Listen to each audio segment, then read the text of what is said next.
cheers with our new cups today. These are new cups. We got them from the gas Cheers. station slash UPS Jordan, postal. if you don't fucking drink I after you oh my god, cheers. everyone gets mad at me for that. Sorry. A That crisp New Zealand. little Sauv Blanc out of a straw So good. with You didn't ice. give me a straw. Sorry. So Yeah, we rude. got these cups from the gas station slash U.S. Postal. US Postal. We weren't I sure was what we like, were getting us, into. us in the gas stations, like we just can't get it together. And then we pull up less than a mile, and there's like a big, nice, clean sheets. It was brand new literally sheets. 3 seconds down the road. I was like, how are we doing this? But anyways, these cups are keeping our ice really cold for our wine because we're red. Well, I'm a redneck kind of, and you just like your wine cold. So Ice cold. Even pro tip, what? put your wine glasses in the freezer before you're going to They don't drink your wine. break? No. Hmm. No. Oh Hmm. my gosh, that's literally the only. I mean, you can't keep them in, I don't think, for too long, but like 15 minutes, amazing. Well, see, that to me, I forget the wine bottles in my freezer Oh. all the time. So, like, I can't be leaving my cute wine glasses in there and then be like crumbling. Then have to clean out the fruit. Like, it would be too much. For Yeah, me. disaster. But Yeah. like 10 minutes before you're about to put wine into your glass, I just throw them in, and the glass is so nice and cold and it's chilled and everything is so good in the world. Anyways, Or you just put ice in it. yeah. But it like ruins the aesthetics. I'm Jordan McKenzie, and this is my best friend, Bree Domino, and you're listening to The Shit They Don't Teach You in Real Estate School. Today is a day I feel like everyone should be excited about because this is a super important freaking topic. Honestly, yeah, probably one of the most important. Besides buyer strategy and that kind of stuff, this is the biggest hurdle that you're going to go through once you're under contract. Yeah. Right. So we've been through the whole daggone process. Yeah. And now we're under contract. Fast forward to that. And now it's time for inspections. Woo! I know you guys are like crying over there when you get an inspection We cried report. a lot, Brie. We did. So I'm not But blaming we're not you. crying anymore. We don't cry. We drink wine. Yeah, we drink wine and we call each other. And we laugh about things because the best medicine is laughter. Yep. And if you're not laughing through your journey as a realtor, then you're crying, and we don't want that. Some of it's just comical. Like we call each other and I'm like, bitch, I can't make it up. Like this is what happened to me today. Yeah. There's bat guana in Bree's attic. My God. That's that shit, by the way. That shit. Well, we'll get into this, but you better get your own inspections because these people try to overprice things, and we're not doing that. Our clients are not paying top dollar for things that they don't need to pay top dollar for. Yep. So let's just dive on in it. We're diving in. Let's dive in. We're in North Carolina. We're in the Triangle area, Raleigh, Cary, Apex, our bread and butter. And every state's going to be different. Yeah. Right. So North Carolina, and I feel like you would definitely agree with me on this, it's a little more scary because we can't do a contingent offer based on inspections, based on structural, based on appraisal, based on anything. We're what's called a caveat emptor state. So get them terms, baby. You learn that in real estate school. And this is one of those things that you do take away from real estate school and use in real life. Caveat emptor. Shit they do teach you there. And then we talk about it again here. And then we talk about it. We reiterate and drill it into your mind, but it means buyer beware. Mhm. And so in North Carolina, in our contracts, an offer to purchase, it literally says that you are purchasing a home as is. So it's up to it's up to the sellers, I'm sorry, for them to say, okay, we're willing to work with you and to negotiate something. So we're going to talk you guys through the inspection process today, and it's going to be a great episode. So I feel like the biggest takeaway, especially in North Carolina, is, obviously we can't control the sellers. Mm-hmm. Okay. So when you're prepping your clients, like we've talked about before, this isn't a one-time conversation, Brie. How many times are you having this conversation with your clients? Multiple times. Like during the buyer strategy session, you want to have it. You want to have it as you're going through. And if they're like, okay, we're like ready to place an offer, you're making sure that you're reiterating that this is caveat emptor, right? And you're also saying like, that's when you really break it down for them. You're like, hey, this HVAC is 20 years old. Or, you're letting them know all these things because they are signing those residential property disclosures with the ages on there if the sellers fill that out and they know the correct ages. Yeah. So they're signing it, but they're not always reading it. So, you need to include all those things and just make sure they're aware of all of that. I feel like definitely. Important. Yeah. I think that's a huge thing. And make sure that you're pointing those things out, right? Like those things. You point them out in your showing, but you should reiterate them when you're putting an offer in, like, hey guys, remember the HVAC is 20-year-old. All these things shouldn't be said once. No. Okay. Because you can say it and you can say, remember guys, I told you, like, we don't remember that. Well, and I think the thing is, right? yes, we're doing the inspection side of things. Right. They also have a lender that's in their ear asking for all of this information during the process. Their mind is being It's mush. pulled in so many different directions. They're trying to They're find stressed. all this stuff to send over. So we just got to keep relaying that information over and over so that they know that you've said it, and that's why everything goes in writing. 100%. So Mhm. yeah, so follow like we were saying, follow it up in writing. When I send them the documents, let's say it was a last minute showing or something, I'll send you the property disclosures and things like that. Tonight, I'm going in those and I'm saying, hey guys, remember the roof is this year, the HVAC is this year. This is the information I'm pulling from these disclosures, Yeah. just because I want them to see it from me, so I can be like, remember the email I sent you? Mhm. Okay, let's fast forward to scheduling the inspection. So really quick, we need to shout out New Leaf Home New Leaf Home Inspections. Inspections, Blaine Wallace. Praise. Come on, Jordan. Do it with me. That's our main. Is this crazy? You're like fanning. You're like, it's like, come on, we gotta sweating. literally like, Oh yeah, we love No. you people. No, Blaine. Yeah. We've been giggling all day today. Oh my God. So funny. No, but really, like, Yeah. I want to kiss the ground that these No. people walk on. So that is why it's so important, no matter what freaking state you're in. And it might take you a few inspectors. It took me a few to find someone I too. really click with, someone that I knew would click with my clients, someone that was, they were knowledgeable, they explained things well, and they're not alarmist. And their inspection report is it's Easy to so read. nice. It's so nice. There's pictures, there's videos, and it like says things in an easy way for people to comprehend and read the That's things. how it needs to be. Yeah, it's not a 65-page report of No. PTSD that just has paragraphs about what's wrong with the house. Like, that's so overwhelming And for you can't anyone. understand it. No. I mean, the buyers can't, the sellers can't, Yeah. the listing agent. It makes it look like there's mumbo jumbo, man. Yeah. Thank God for New Leaf Home Inspectors. Yeah. We love your inspection reports, and thank you just for making it easy for us as well as all the clients and people involved in the transaction. Yeah, 100%. Okay, so when we're scheduling inspections with New Leaf, we can literally go online. I mean, we can go online before we even put the offer in and say, for one, you have to say what inspections you want, obviously, but their scheduling system is so on point. Yeah. Because we can see what inspector is available, what day, what time, and we can already have that in our client's mind. Like, hey, as soon as we go under contract, we can go, if they accept our offer tonight, it's Sunday, I can have someone out there for you Monday or Tuesday. Yep. Right? Exactly. So that is another key thing about having great inspectors with a great system already in place. You can also get quotes on their website, which I think is so amazing. Per square footage, like per home. And then you can literally like have that conversation with your clients, right? And then just be like, if we were to get a general home inspection, radon and termite, it's going to cost this amount of money. Are you comfortable with that? And I even if people are like very cautious of money, I'll do that during the buyer strategy session, right? Yeah. And say, based on this size home, this is what your inspections could cost if they don't have a lot of money on hand. You can definitely pull that up. Such a great tool. So let's back up. To like your recommended inspections, because there's so many different inspections you could get. And now we're doing basically state specific because this is what we practice every day. But Bree, what are your like main inspections you're basically telling your clients these are smart to get? Yeah, so it's literally your general home inspection, which goes over the whole house. It is radon, which radon is kind of big in our area. We have red clay. So radon seems to be an issue in certain towns.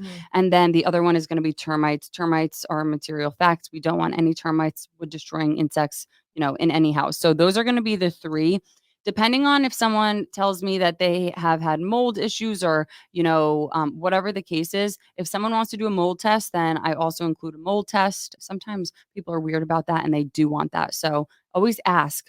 This is not me telling people what kind of inspections they want. This is me going in and saying, hey, these are all the ones that are offered. Which ones would you like? And that's, again, like we talked about before in that email template. Hey, we're under contract. These are our next steps. We include, it's Bree's template. I copied her. We include New Leaf Home Inspections website to check them out. And I always say that my first sentence when I go to the inspection section of that email is, you can use whoever you would like to. Yes. This company is who I like, know, and trust, and I use on every transaction because it's honestly true. And so this is who I have the relationship with. And I'll go and price it out for them in that email. Yeah. Because you can type the address in and get the quote. Totally. And price down that email. And that's when you make your recommendations of inspections, but you ultimately leave it up to them. Oh yeah. Yeah. It's their decision. Guys, we're not buying the house. we're like helping guide them through and giving them all the people that they need during this. So make sure that the ball is in their court always. And for us, VA is the only loan that's specific to inspection. So, like, they have to, if there's a well, they have to get the water tested. Yeah. If they always have to get a termite inspection done. Mhm. So, obviously, you should know these things because when I was a new agent, I got burned. Or the well testing. Remember Oh that? my God, disaster. And if it doesn't come back right, baby, you got to shock it, and that takes another few days. So, like, Oh my just God, I make remember sure, that. yeah, if you're a new Scary agent, times. make sure that's when it comes into play. You having a good lender that's going to guide you because sometimes you don't know. Yeah. So they need to tell you per loan type really what inspections are required. VA is the only one that requires a certain inspections. So now let's fast forward to inspection day. Okay. Mhm. You're telling your clients, so the inspector has their day, their time when they're coming out. Let's just say it's 8 a.m., right? Usually it takes, and it even tells you on the website how long it's going to take. But we like to text the inspectors and say, hey, you're going to be out there at 8 o'clock. What time should we, as the buyers, come by and chat with you, right? Mhm. And Give they a heads usually, up you're coming. yeah, good point. Yeah, please give them a heads up. So they're going to say 20 minutes before, they're finished. When you get there, they're probably going to be in the crawl space or finishing up their inspection report. Just mull around, talk to your client, and then you'll go to the kitchen. You're going to talk about everything that the inspector has found. This is so important. First of all, if your client wants to be there for the whole inspection, the answer is no. Like, there's really no need for that. Set the scene here because this is the thing. Really, ultimately, no one needs to be in that house when the inspectors is doing their full on job because No, he you're shouldn't distracting. shouldn't be quote unquote swayed by anyone's like Yeah. the seller cannot be there. The buyer agent should not be there. You prep them like, hey, I want to go to the inspection. Okay, well, I'll give you the time that you need to meet me out there. Mhm. And like we said, tell the inspector that's when you're going out there. I used to be scared when I first started about being at the inspection because I'm like, I don't want to be there. Like, just send me the report and like whatever. No, no, no, no. You need to be there and like, what's the expression I'm trying to use, Brie? Because hit the bull in the head, face the bull straight on. Don't go in there like a bat out of hell. That's No, all I have to say. I'm But not saying that. I'm just saying you just got to take the bull by the horns and take the bull by the freaking horn. That's what I was trying to and think take of. control of the situation. And let the inspector do their job. Obviously, Oh, I'm yes, just yes. saying.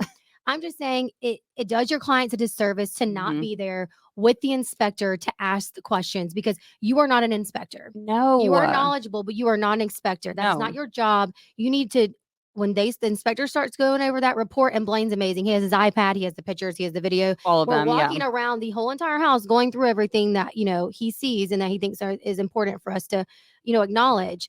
And that's when your clients obviously their anxiety is already high, but it can be lowered because they can ask questions to the the literal inspector that did the inspection report. Yeah. Instead of getting it in their inbox that night and be like, oh shit, oh shit, oh shit. Yeah, now what do we do? And I think the thing that's so nice about that is that they're literally going through and as the agent, I'm not going to be trying to chime in and act like I know it all while he's like presenting the inspection Sit on report your to me. hands. Sit on your hands. You're going to That's what I sit would do. there, absorb, kind of check out your client and see what they're looking like over there. If they look like a deer in headlights and like, oh my God, what am I getting into?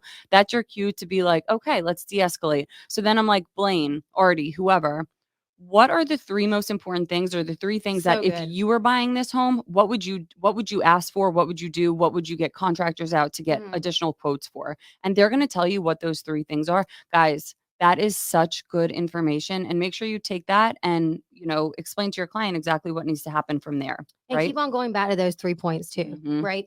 And also like they'll do a good job where I'm like, okay, and I also explain to my clients to cover their own asses as inspectors, like they have rules and regulations they need to follow. Yeah. They need to state a lot of certain things on the inspection report. It doesn't necessarily mean they're wrong. They're just stating what location they're in, Yeah. what the age of it is, what the manufacturer is, so that's all for your knowledge as the new homeowner. But like we're gonna be okay. Yeah. It's all Everything going to be can good. be fixed. That's the bottom line, right? Guys, there's houses that were literally built in 1628, right? Or like Oh, they were whenever they were. Yeah, I think so. 1628 They must have been maybe through clay, but it's fine. through And clay. or however they built them back in that time. And if those things can be fixed and they're still standing today, then the houses that we have here that are 30 years old, like they're fine. They're fine. Okay. Anything can be fixed. And so let's just talk about that real quick. Like a typical inspection range price point, right? That people are asking for. What would you say?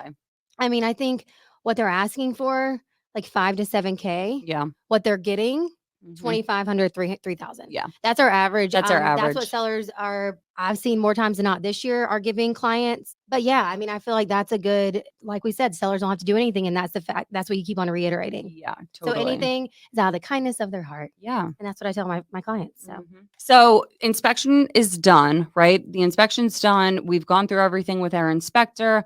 We tell them our next step is that we're going to get the contractors out and we're going to start to get quotes. well, and that's when your vendors come into place, your connections. Yes, Your good yes. connections, because you want your clients to know, like, I got y'all's back. I always say, my clients always love it. I'm always like, I got a guy. You need blinds hung? I got a guy. Don't worry about it. I got a guy. And they always laugh. Like, Jordan, you have it. And I'm like, I know, I got you. So Have someone sorry, for everyone. but No, make them feel that's where your value comes in again. exactly. No, you're so right. I think that was a good point. So then there's two ways that we can ask for things. And I think this is important to kind of talk over with your clients as well. We can either ask for concessions, right? So this is when the seller actually pays part of your closing costs or gives you a concession at closing, or we can ask for repairs. It's important to talk about these two things. And it really does depend on where you're at within the process of the transaction, like how much time you have left. And it also comes down to the situation. Like, is it better for us to get a concession or is it better for us to have the seller repair? And then I think just to touch on those two things again, so you're going to ask for a concession, or the good thing about asking for a concession is that the seller gets that money, right? They get to bring less to closing and they get to pick whoever, or I'm sorry.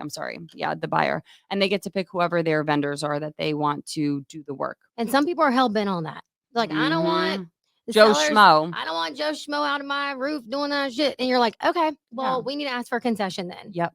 And then the caveat to that is that some people can, or the other thing that you can ask for is for the seller to repair. The nice thing about that is that you get to move into a house that's fully taken care of. It's all done. I will say, if someone says that they are repairing, you have whoever your guy is go out and double check that work and make sure that there's a paid invoice and like make sure it's a legit company. Yep. People try to pull some fast ones on you, and you're like, who is this? But you just really want a itemized breakdown of everything that was done by that contractor, whoever it was, if you do that. So I think those are important things. Make sure you talk through with your client. Yeah. Discuss that for sure, because some people are 100% one way, and I've had some clients who are 100% the other. Like, especially like first time home buyers, things like that. They might not have the people to do. We have the contacts obviously, but they might, not even know really what to ask for, and so they just want it done so they can move in. They're good, like happy days. Yeah. No, you're so right.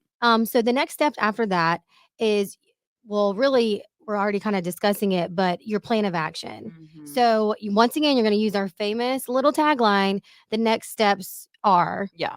And tonight, tonight we're going to get the inspection Blaine super quick. We get it we literally get it a few hours later. Yeah. That physical report in both of our inboxes.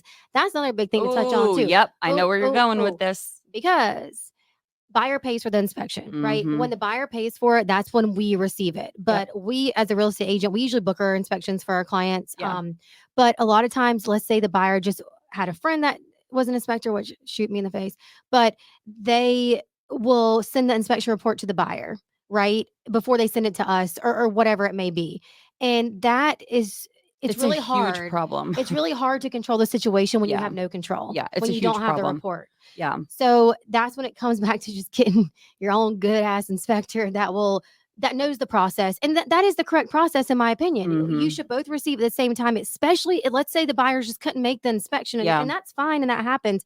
And in that case, Blaine will always call me and explain to me, go through the inspection report with me. I'll take notes and then I'll call my client, or we'll just put the client on a 3-way. That's what I was just going to say. So honestly, if your client can't go, totally fine. It makes sense. People are working and they can't get out of work. Schedules, yeah. Right? So what I like to do is I have Blaine send it, right? He sends the email and then I ask my client, what time is a good time that works for you tonight to go over this report? And we all get on a 3-way. Yep. Your inspector should be available to you, even if it's after 5:00. Like we need them. And if they're not available to you, then I think you need to probably find a new inspector, because it's important for them to go over this with your client and to make them feel at ease, but also to allow them to hear exactly what's really going on with the house that they're about to purchase, right? Like huge investment here. So Because that's the downside with them not going. It's because they don't have the time with the inspector physically at the house looking at these things that he's adding on this report. Yeah. So it really is a great value add to have Blaine or Artie on the phone with us. And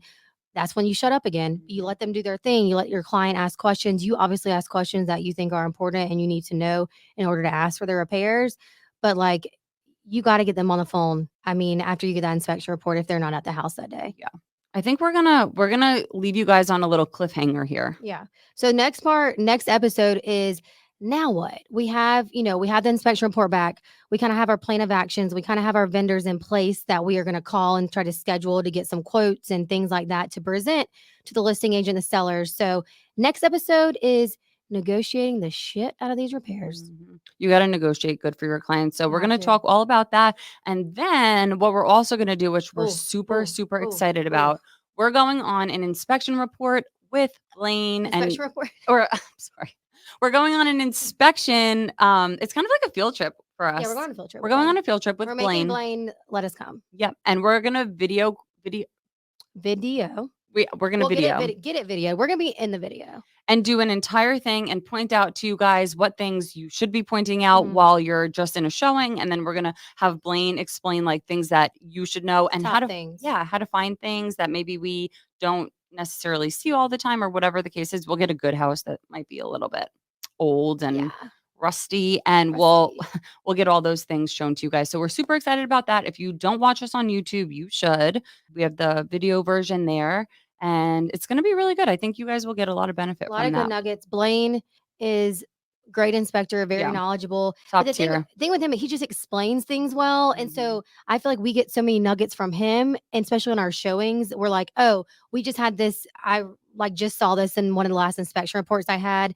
And I'll literally pull it up and be like, this is what he said about, this house and this crack or whatever. And so it just, like, again, we say it's a value add and it makes you look like you know what the frick you're doing. And I'm going to touch on this real quick, but if you're a new agent, you need to ask your inspector to go shadow him on an inspection report. It's really, really so crucial. Yeah. And if your team isn't doing that for you, then take it upon yourself to go to an inspection, and you're going to be there the full time and kind of be like a fly on the wall. Yep. And really start to learn what he's looking for so that you have a little bit better insight. Because I'll be honest, as a new agent, I did not even know what a hot water heater was. Can you believe that? You didn't? No. I didn't even know what to look for. So that you didn't. I have come such a long way. I'm so proud of myself. I'm so proud of you. Yeah. But so you need to do that as a new agent and go start to learn some things. I mean, you know what it was, but you don't know what to look for if something's malfunctioning with it. No, I had no clue. Like, so being able to go out there with an agent, ask those questions with an inspector, ask those questions, and like you said, be a fly on the wall. That's like priceless. Priceless. Yeah. Do a couple if you want to, but anyways, just do it. Go out there, get your shit done, be a good agent. And next episode is negotiating. Yay. See you soon. Next week, next Thursday. Mwah. Yep. All right. And that wraps up this episode of The Shit They Don't Teach You in Real Estate School. Remember to like, follow us, subscribe. We're on YouTube, baby. If you have any questions, comments, hit us in the DMs. We'll see you next week. Woo.